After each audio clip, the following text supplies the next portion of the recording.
Hello, everybody, and welcome to week 4. We are over the halfway point now, and it's going by pretty fast. But I know that we have got a lot still to do in this course, so I'm going to go ahead and share my screen so we can get right to it. Hopefully, everybody's having a great week. I didn't really expect to see people today.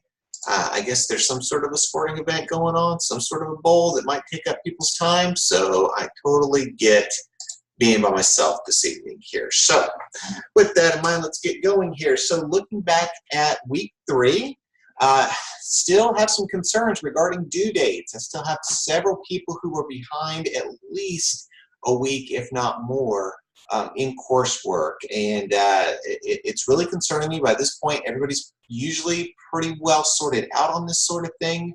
But the fact that I have multiple folks is concerning to me. And if you're running into problems, you need to reach out to me. Don't let yourself get into a hole that you can't dig yourself out of and I can't help you with. APA formatting, I've noticed it's getting better in some areas. In some other areas, we still have some folks making those same common mistakes I talked about in week 1. So once again, as I mentioned last week, take the time, look at the feedback you're receiving, particularly if you're losing points, find out why you're losing those points. And if it's APA related, figure out where the mistake is, probably overcapitalization, and make those corrections moving forward, because you're really going to be digging into a lot with your APA formatting from here on out. Annotated bibliographies, the ones I've gotten in so far are great. I want to remind you as you're doing these to remember that you're doing research on a topic. You aren't already choosing a side and just trying to justify that. You want to be able to show some balance in your research, so keep that in mind as you're going through and collecting 10 references for this week and 10 for next week, is that when you're all finished, you should be able to show a balance, and that'll come through in your paper. And we're going to spend a lot of time talking about your final research paper today, so buckle up. We're going through stuff that's a lot further than just simply week 4. One thing you'll notice when you go to access this video is that there's another link in the announcement section for an informal assessment. This is what we do around the halfway point in any course. It's just a chance for you to kind of let your instructor know how's it going. And so you can do that a couple different ways. You can post your feedback directly to the informal assessment link in the announcement section there, something for everybody to be able to read, and you can share your thoughts about everything ranging from how I'm doing as your professor to the workload in the class, or anything else in between. If things are working well for you, let me know. If they're not, you have some suggestions, that's always appreciated. I don't mind people bringing up, that here's an issue that I'm seeing, but if you have a solution, that just makes it that much easier. And in all honesty, all of this gets sent to my boss, and through this feedback, I've been a part of some changes that have happened in some courses as a result of it when we had some really meaningful feedback. But if you don't want to do it through the announcement section, you can also email me privately, and everything I get, I will send along to St. Thomas University. Okay, so we are in week 4, and as I mentioned before, everything's kind of growing upon each other. You're going to find that this week's assignment is just like last week's assignment, and you'll be wrapping up your bibliographies. I'm going to discuss with you today about the research paper outline, because believe it or not, even though I mentioned we have some people that are behind, we've got some people that are ahead too. And so I want to share with you what the research paper outline is going to look like, so that way you can go ahead and start kind of planning that. You're going to find that to be not a very difficult assignment, but definitely one that's going to help you out. And then we're going to jump over to week 7 as well today and talk about the research paper itself. Just want to hit those 2 topics. Not saying that week 6 isn't important, but I want to just hit those 2 for today. So discussion number 4, and this is one that I think speaks to all of us as adults and parents and grandparents and what have you. And so it deals with healthcare. So the question is, should employers continue to carry the burden of providing health care benefits to employees, or should the government institute a form of national health insurance instead? So we hear about this a lot, particularly probably from our neighbors to the north and their universal health care program. And so I think we look at that and get a little envious and maybe only see it from the surface and don't really dig into it. Likewise, some of you may have dug into it before and want to be able to kind of share that information. So that's the big question posed to you, and I think we automatically want to jump to one direction or the other, but take the time to kind of learn a little bit about both sides. And look at the other question here. It says, what difference might this make for the abilities of U.S. companies such as automobile manufacturers to compete internationally? when most other developed countries developed countries that provide national health insurance. So there's a lot there to unpack. It's going to be an interesting topic for you to go ahead and explore, and it's one that I'm sure probably hits you closer to home. So as always, minimum of 300 words. You need to have a minimum of 2 scholarly references in your discussion post, your initial post, due on Thursday, and your peer responses due on Sunday. Did I hear somebody ring in? Hello? Okay, well maybe it's just the ringing in my head. I'm going to go ahead and continue on. So this week you will have another annotated bibliography to continue. And oops, that should say 10. I don't want to confuse people, so I'm going to just exit that out real quick. I apologize. I'm going to fix that right now before anybody gets confused. There we go. Okay, so just like last week, you had to complete an annotated bibliography of 10 peer-reviewed scholarly sources. So now you're doing the other 10 because your final research paper requires a minimum of 20 scholarly references included in the paper. And so between last week's annotated bibliography and this week's annotated bibliography, you will have your 20.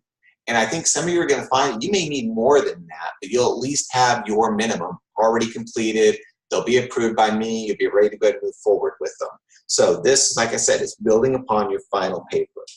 And so just remember what we talked about last week, that it's going to be 10, no more, no less. Remember, I can't grade you on references that you don't submit. Likewise, I can't give you more than the credit you would receive for the 10. So don't do extra work for no point, okay? Remember your reliability of sources. They've got to be dated within the last 5 years. So if they're older than 2014 for these assignments, you can't include them. Once you get your 20 for your paper, if you want to do others that are dated older than 5 years, you're welcome to, but you have to have those minimum of 20 dated within the past 5 years. As I mentioned, you have a variety of perspectives, so keep your research balanced. Remember proper APA formatting. If you're struggling on that, please go back to the week 1 Zoom meeting and watch that video. Right around the 5-minute, 15-second mark is where I start talking about APA. And then remember the quality of your review. Make sure you got enough information there. If you're trying to knock it out in 3 or 4 sentences, it's probably not going to be what I'm looking for. Remember those examples that I gave last week. If you didn't watch the week 3 Zoom video, go back and watch this section so you can see the examples that I provided. I'm not going to provide those again for this particular assignment. All right, so I want to look ahead and talk about the research paper outline, because once you complete your 20 references, you have that ready to go, you should be getting to the point where you want to outline how this final paper is going to work. And this is probably the best tool that you could possibly have. And the fact that this is now part of the assignment, I'm really excited about, because I really urge people to create an outline. I think it makes your writing so much easier. It makes everything flow so much better, and you have a better chance of getting a higher grade, and you also have a better chance of having less frustration when it comes to typing that much. And so now this is an assignment. So you're going to turn in an outline for your final research paper that includes your 20 references that you've placed into your annotated bibliographies. All right, and so how does this look? Well, I'm going to go ahead and show you kind of what I'm looking for. And so it's going to be not really all that difficult, not a whole lot of writing you're doing here. So if you think about your paper, you're going to have some primary things that you're going to want to accomplish. Almost think of them like chapters to a book, all right? These are, I have my main topic, whatever that is. Let's say it's merit pay. And then you've got some things you want to make sure that you talk about when it comes to merit pay. So these are your main primary topic titles, okay? So you're going to have those mapped out. But underneath each primary topic title, there's going to be some smaller things you're going to want to discuss, all right? So we call these usually subtopics or subtitles, okay? And so you're going to create an outline that's similar to this. So you have your primary topic title, and underneath however many subtopic titles you're going to have. For this example here, there's just 2, but you may have 4. You may have 1. Who knows how you're going to do this, okay? And so you're going to list for me your subtopics, the things you're going to discuss underneath your primary topics. And then within those subtopics, which of your 20 references are going to fit into these subtopics? And so this is important to mention, is that you may have a particular resource that is really, really great, and actually you could use in several different subtopic areas, and that's okay. you can do that. I want to be able to see that you're going to have plenty of research throughout your entire paper, and this outline is going to help with that because you're going to break down where these references are all going to go. So don't think, wow, I can only use this reference once in my whole paper. Where am I going to put it at? Don't think of it like that. You can use a particular reference as many times as you want to within your paper. You just need to have it listed out in your outline, okay? And so you'll do this for every primary topic that you have in your paper. So you just have to kind of think through how many of those are you going to have. This is just an example here, okay? I expect you to definitely have more than just 2. So think through that a little bit. Remember, you've got 10 to 15 pages of strictly body content that you're building upon. So you're going to have a lot of information that you need to get across. The better you can outline it, the easier it's going to be for you to write a little bit later on.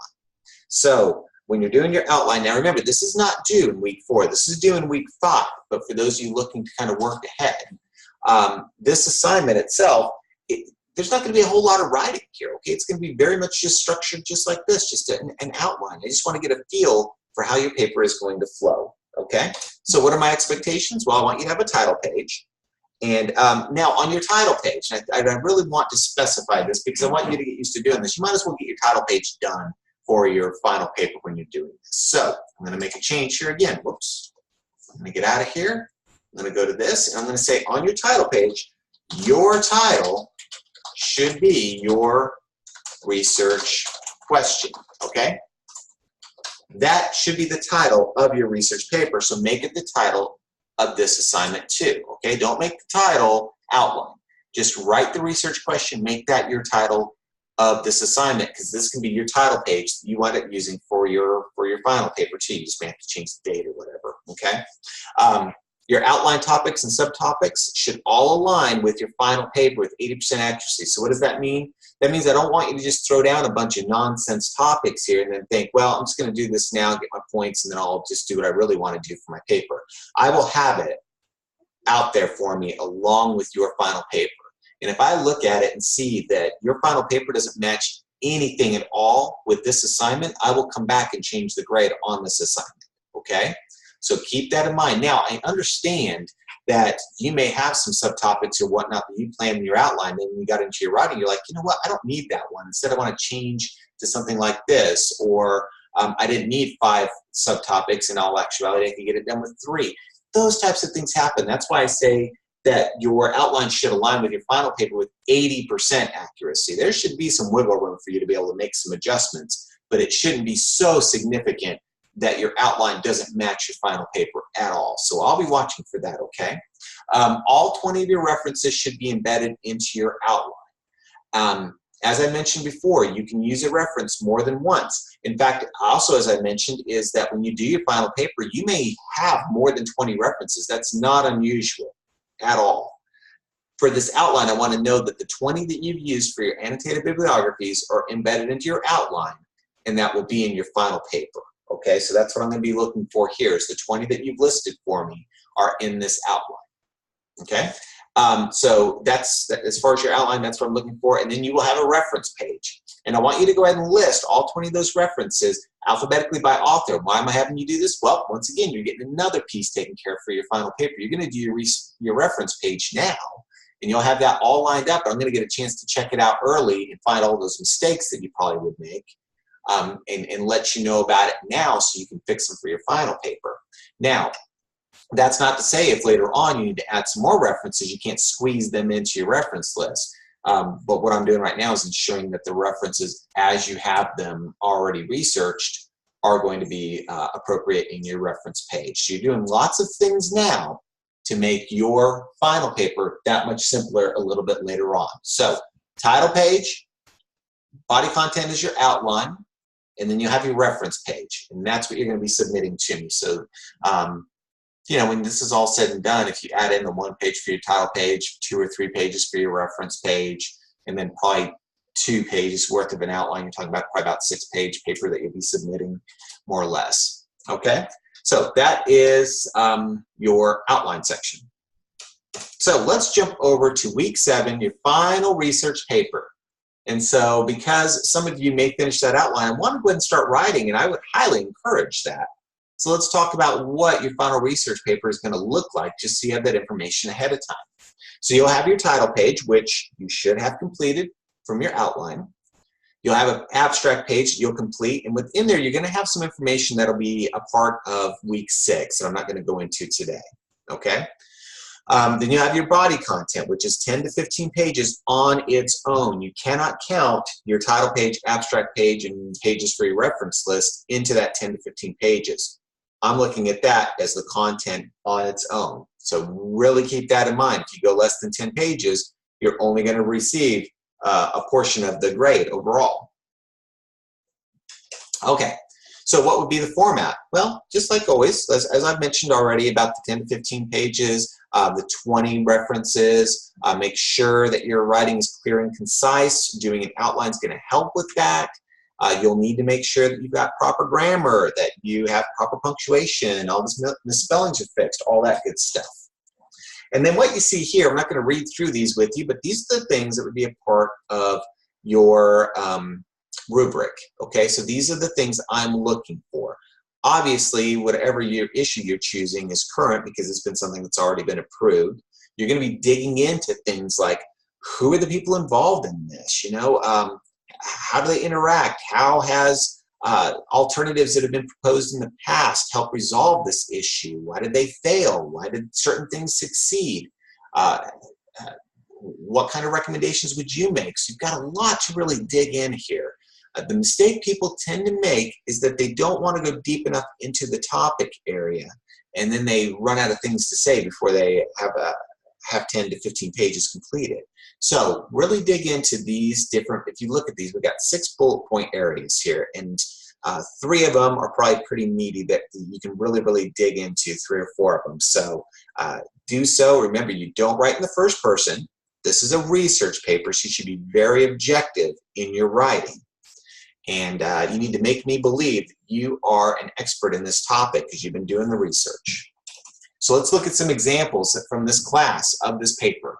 And so let's look at this first one here. And probably the first thing I would hope you would notice is this is a massive paragraph. It takes up a whole page.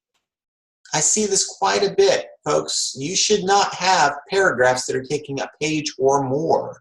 If you have that, right off the bat, we got a problem. Also, just without even reading any words, if you look through here, something else should really stick out to you. You're doing a research paper. If I look at this, I don't see a single piece of research cited. That's a problem. You should have research citations all over this paper, okay? That's how we know you're doing a research paper. And when that's really playing a main part, it is the spotlight of your paper is the research that you're embedding into it. So now let's dig into the words itself here. In the public sector, the conditions of labor unions are long under-discussed and not well represented for many reasons. Some may argue, let's stop right there. When we see something like some may argue, and we see a vague term like that, it's a red flag right off the bat that there hasn't been any research done here. Okay, don't give me some may argue or many believe or researchers state. I need to know specifics. Some may argue who? Who are some? Who are these people? Now, if you were to tell me that in 2015, the New York Police Department did a study, and then you cited that study, and it talked about how unions in the public sector don't benefit their beholders, I would go with that, okay? However, if you just put some may argue and others may argue, that's a red flag to me right off the bat. Let's keep going. In an area that I am more familiar with, let's stop right there again because we see the word I, so this person's writing in the first person. In fact, you see a lot of this here. And research papers are not written in the first person, okay? They need to be written in the third person. This is an objective writing here, okay? So you should just be writing this objectively. You're a passive recipient of the information, okay? I have encountered with the public sector union teamsters and people. Okay. In corrections, there are zero tolerance policies for many things. In corrections, officers are required to abide by certain appearance guidelines, as with most uniform employment. And the hierarchy of employees range from officer to head warden of the facility. So I'm going to pause right there. This person's speaking. This person's speaking about their own personal interactions, okay? That's not to say that in every single corrections facility that is the hierarchy for employees, is officer to head warden. It can vary quite a bit. So be really careful not to generalize everything based off of your own personal experiences. That's why it's so important to base things in research, and why this person is struggling is because they didn't base any of their writing in research. So we can keep going here, but you can see there's a lot of issues with this paragraph, and this person didn't really do so well. Let's look at another example here. And this was another paper about corrections officers. The long hours that correction officers work is enough to cause burnout in the officers, and the policy against sleeping is a fear factor that correction officers tiptoe around because it is a common practice among officers. Okay, so I'm not saying that that's not true. It may be true in every single corrections facility in the country, but there's no research to back that up. Nothing's listed here whatsoever. So this is a person's opinion that they are trying to state as fact. You can't do that in a research paper. You don't embed your own thoughts, philosophies, ideas, experiences, and try to pass them off as fact. Just because it happened to you doesn't mean that it's fact for everybody. So always be prepared to back up your statements with scholarly evidence, okay? And you can read the rest of this right here, but I wanted to get that first sentence across. Let's take a look at one more example here. Most people that work in the unions have worked in the public sector and at the public job they represent. So once again, most people. So anytime I see those vague terms, it's a red flag to me.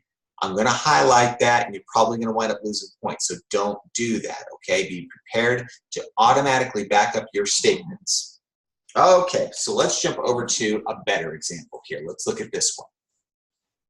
So you can see just right off the bat, first of all, we've got a ton of research cited in here. Right in this paragraph, I see two different scholarly sources that have been cited here, okay? And you can read through here and see the OEI will impact higher education in California in a positive way for many students and faculty. Chin, 2017, explains, and then we go into that. Chin further states the additional funding from Governor Brown will help the OEI policy benefit higher education facilities and their students. I mean, you just kind of read through here, and it sounds more professional. It's driven by research. It's something that makes you feel more comfortable about this information. So this is what we're looking for when we're talking about scholarly evidence in a research paper. Okay, so as you do your writing, remember, you always want to stay objective. Do not fall victim to first-person references. If you're going to have a claim, even if you're talking about merit pay, you want to say that merit pay does not work. Be ready right after that to cite examples from scholarly sources as to the why, okay? Stay on topic. Make sure that all your transitions make sense. Doing an outline is going to help with that, but just make sure that your paper flows from one topic to another in a way that's logical. Scholarly evidence should play a humongous role in your paper. You should be using more scholarly evidence in this paper than you ever have before. And when you do your conclusion, that's not just an editorial. You can wrap things up with your own thoughts. No, you need to still blend in scholarly evidence to really drive home your key points in your conclusion. A conclusion without scholarly evidence is very, very sad. Don't let that be you. And remember your APA 6th edition.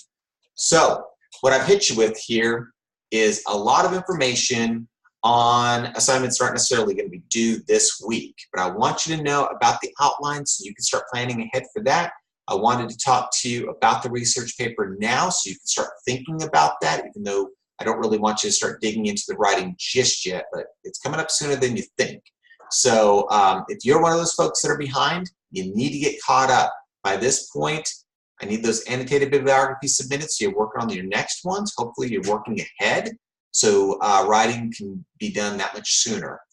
If you run into problems, please get in touch with me. If any of this confused you, please shoot me an email, let me know. Other than that, work hard, stay in touch, and I will talk to you next week. Happy Super Bowl. Don't really care which team wins, so just have a good time and be safe out there. Take care.